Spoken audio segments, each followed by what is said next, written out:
सो hello दोस्तों, welcome back to this channel. तो classical mechanics के और एक नए इंपॉर्टेंट टॉपिक में आपका बहुत बहुत स्वागत है।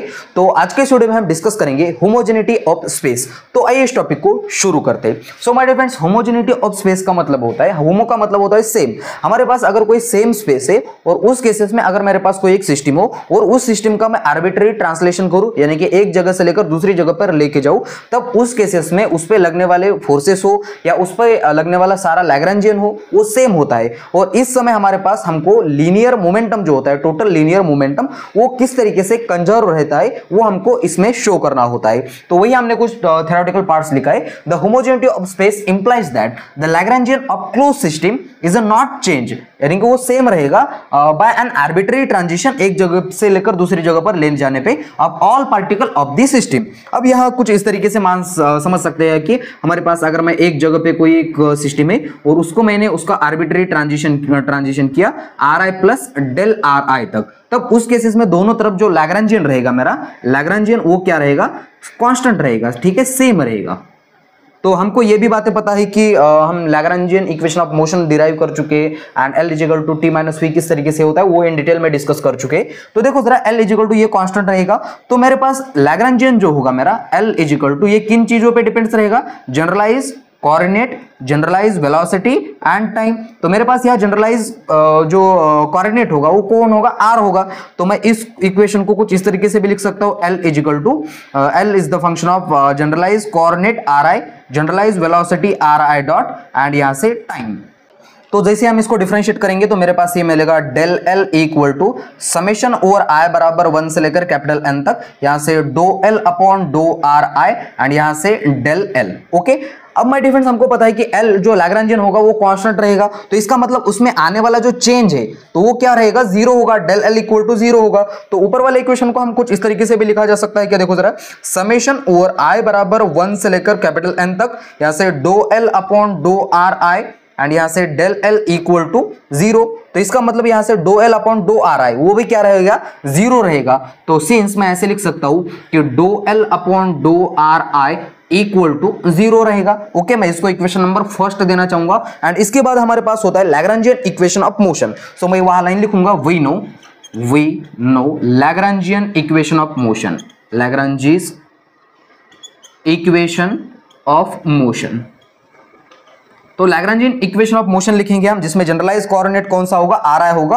तो ये मेरे पास इक्वेशन बनेगा d by D T and यहां से है मेरे पास डो एल अपॉन डो क्यू के डॉट लिखते हैं हम, लेकिन जनरलाइज कोऑर्डिनेट मेरे पास यह आर है तो मेरे को लिखना पड़ेगा डो आर आई डॉट, ठीक है, एंड माइनस करके do L upon dough are I equal to zero. बहुत ही फेमस इक्वेशन है, ऑल्सो हम इसको डिराइव भी कर चुके हैं। ओके, अब माय डिफरेंस इस वाले इक्वेशन को, equation number 1 and equation number 2 को आप ध्यान से देख पा रहे होगे कि तो ये वाला पार्ट क्या बनेगा, जीरो बनेगा। तो जैसे ये वाला पार्ट जीरो बनेगा तो ये मेरे पास आएगा D by D T and यहां से do L upon dough are I dot and equal to zero.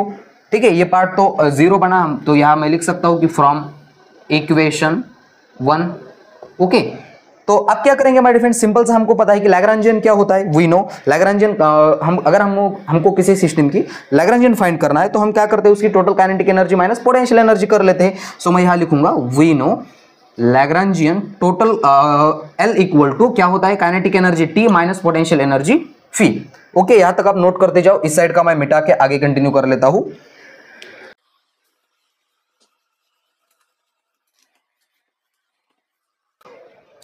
सो देखो माय डिफरेंस, हम लास्ट सेशन में इस वाले इक्वेशन तक पहुंच चुके थे, इसके आगे हम कंटिन्यू करेंगे। So Lagrangian L equal to kinetic energy का फॉर्मूला क्या होगा, 1/2 mi, यहां से आर आई डॉट का स्क्वायर हो जाएगा, आर आई डॉट मतलब velocity and minus also phi of r. अब जैसे मैं इसको डिफरेंशिएट करूंगा with respect to r I dot, क्योंकि यहां मेरे पास क्या है, वेलोसिटी, तो यहां से do L upon dough are I dot के रिस्पेक्ट में डिफरेंशिएट किया तो ये मेरे को मिला 1/2 एज इट इज रहा, M I as it is, ऊपर का एक नीचे, ऊपर वाले में से एक माइनस, तो ये इसका डिफरेंशिएशन हो गया एंड आल्सो ये तो जीरो बनेगा क्योंकि यहाँ आर आई डॉट वाली कोई कंसेप्ट है ही नहीं। तो यहाँ से ये 2 से 2 कैंसल आउट हो गया, do L upon dough are I dot रहा एंड इक्वल टू यहाँ क्या बना my difference, M I R I dot. Okay, मैं इसको इक्वेशन नंबर कितना देना चाहूंगा अब, थर्ड। ओके, तो इक्वेशन नंबर थर्ड का यूज करेंगे हम इस वाले इक्वेशन में।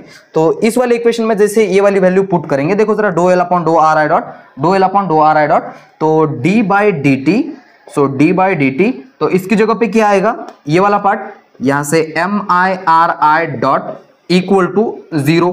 माय डिफरेंस जरा ध्यान से देखना, M I R I dot क्या है, M I R I dot मेरे पास है मास इंटू वेलोसिटी, यानी कि मोमेंटम होता है, सिंपल सा।